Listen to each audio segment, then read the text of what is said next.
E aí, bora fazer um exercício da Unesp? Bora!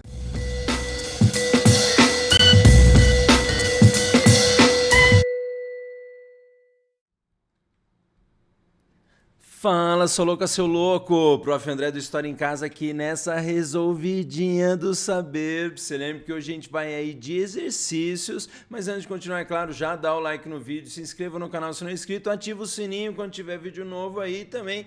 Se liga aí no Instagram, no Facebook do Prof. André História em Casa, além de ouvir o nosso podcast no Spotify. Não esquece, hein? Não esquece também de compartilhar o canal com a galera e deixar o seu comentário ao final do vídeo. Quero ver se você achou esse exercício fácil ou difícil aí da Unesp, hein? Vamos lá resolver.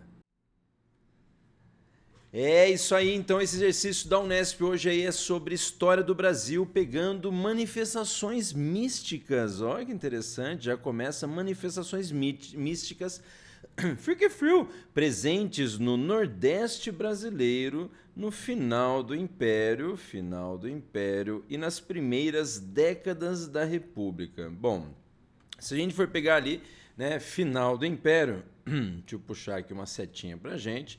Final do Império, basicamente a gente poderia colocar ali, né, 1800, vamos colocar 1880 para frente, pode ser? Pode ser.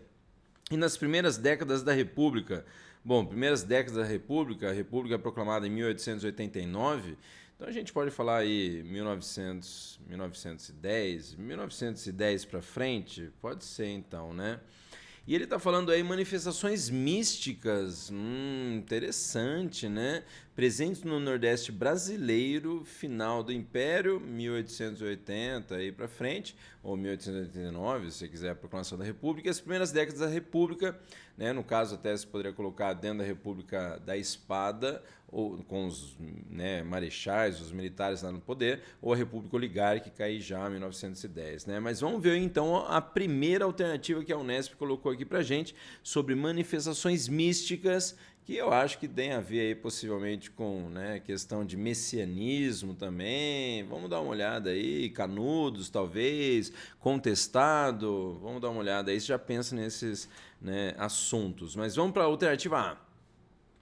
As pregações do padre Ibiapina, vixe, nunca ouviu falar desse cara aí, relacionadas à defesa do protestantismo calvinista, bom, e a literatura de cordel que cantava os mitos e lendas da região. Bom, primeiro de tudo, padre Ibiapina.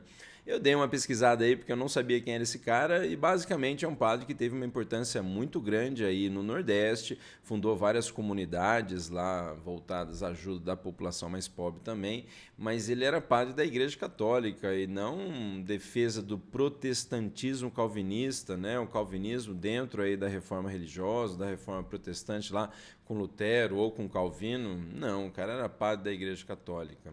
E literatura de cordel. Literatura de cordel, ela pode apresentar aquela ideia de, né, uma literatura popular, simples ali de ser também reproduzida, e ao mesmo tempo com elementos místicos aí também. Eu lembro muito que eu vi uma vez lá em Fortaleza, que era Padre Cícero e Lampião no inferno contra o demônio, contra Satanás, sei lá. Então pode aparecer sim, mas não com, né, misticismo e nem necessariamente também nesse contexto aí desse padre que nada a ver. Então alternativa A, primeiramente a de A mais errada aí. Vamos para a alternativa B. Bom, o cangaço que realizava saques a armazéns para roubar alimentos e distribuí-los aos famintos. Eles faziam esse lance de redistribuição igualitária de renda e tal, ou de alimento, por exemplo? Não. E o coronelismo com suas práticas assistencialistas, bom, os dois, se a gente for analisar, tanto o cangaço, né, quanto o coronelismo, sim, existiram, né, saquearam às vezes, aí é claro, saqueavam cidades e davam aí, né, recursos para as famílias pobres que eles encontravam pela frente, e o coronelismo, prática assistencialista, que é aquele lance de controlando o voto do eleitor, né, você também contribuía aí, trocava aí com uma ajuda ou evitar a violência lá, né, contra o eleitor. Então, controlar o voto através da ameaça de violência ou através da concessão de favores. Isso não tem a ver com questões místicas, não tem a ver com messianismo, não tem a ver com religiosidade, tem a ver mais com práticas poderosas, né, no caso do coronelismo, ou de uma certa rebeldia, situação, né, de dificuldades sociais no Nordeste nesse momento com o cangaço. Mas a alternativa B está belicamente, por conta dos ataques do cangaço aí, errada. Vamos para a alternativa C. Tum-dum-tski-dum-dum-dum. A liderança do padre Cícero, Padim Cício, vinculada à dinâmica política tradicional da região. Qual região mesmo que ele está falando? Nordeste? Nordeste, sim, tem a ver. Então a gente vai pegar aí, pô, tem a ver com o Nordeste. O Padim Cício tem a ver com o Nordeste? Tem. Então, padre, tem a ver com mística? Tem. Lembre que o padre Cícero também está associado aí ao movimento conhecido como a Revolta de Juazeiro, dentro do contexto do governo de Hermes da Fonseca, reagindo aí à política das salvações. Isso, Revolta de Juazeiro lá no Ceará, vai apresentar para a gente aí em 1914, por exemplo. Então, início, né? Então, interessante, pode ser. Revolta de Juazeiro, que foi uma revolta aí que o Padim Cício, né, foi importante, líder aí, ajudando a família dos Accioli, importante oligarquia lá da região, a retomar o poder na região lá, Juazeiro, no Ceará. Isso depois de intervenções federais feitas pelo governo do Hermes da Fonseca, substituindo, então, antigas famílias ou oligarquias estaduais por aliados do presidente Hermes da Fonseca. Então, interessante, pode ser porque esse padre, o pessoal aí, né, fala, mas tem a questão mística em relação a ele? Talvez não só durante a vida dele, mas por ele ser padre, mas posterior, porque até existe um movimento muito forte de, né, canonizar o padre Cícero, por ele ser considerado milagreiro e tal, né, fazedor de milagre. Bom, e o outro aí falando do movimento de Canudos, né, movimento de Canudos com características de contestação social. Bom, se a gente for pegar, Canudos acontece também no Nordeste, né, mais especificamente na Bahia. A gente pode associar aí o contexto, é claro, né, do governo lá do Prudente de Moraes, que aí já é o primeiro presidente civil da República, né? Depois os presidentes militares, Marechal Deodoro da Fonseca, os marechais Deodoro da Fonseca e o Floriano Peixoto. Você tem o Prudente de Moraes iniciando a República Oligárquica, isso em 1894 a 1898, né? Então, finalzinho aí, se a gente for ver, do século XIX, né? Claro que já tinha acabado aí o segundo reinado, mas pode aparecer para a gente essa ideia de final aí, né, do século XIX.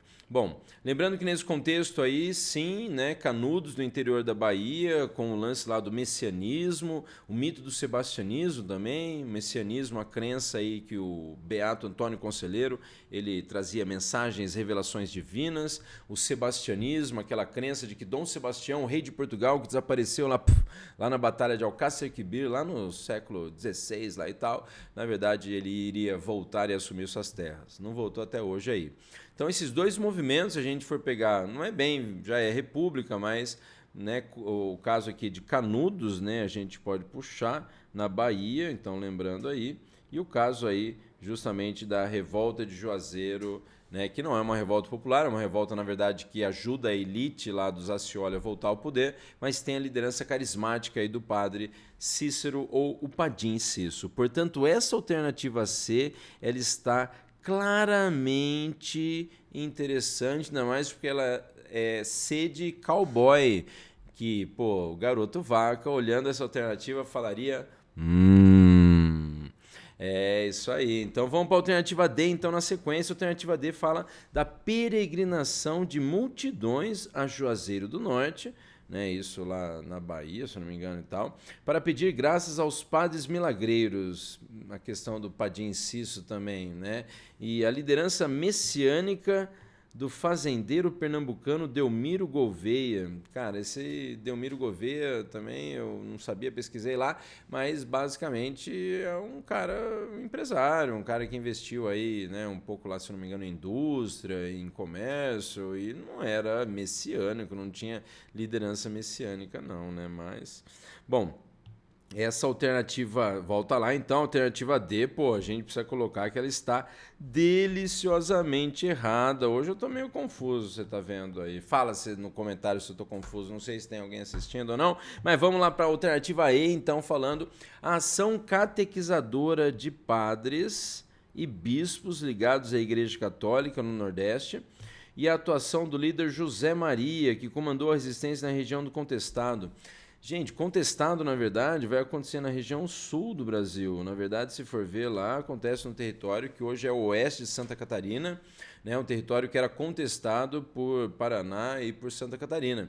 E o monge lá, José Maria, que também é bem parecido com Beato Antônio Conselheiro, né? Com o movimento messiânico em torno dele, mito do sebastianismo, não é no Nordeste isso, é no sul do país. Então, tá errado. Primeiro, ação catequizadora de padre e bispo ligado à Igreja Católica, não é tão associado nesse momento. Catequese seria mais lá contexto colonial, né? Jesuítico, por exemplo, as missões jesuítas, né? Jesuíticas, e também o José Maria, que é no sul. Portanto, a alternativa E está exatamente errada. É isso aí.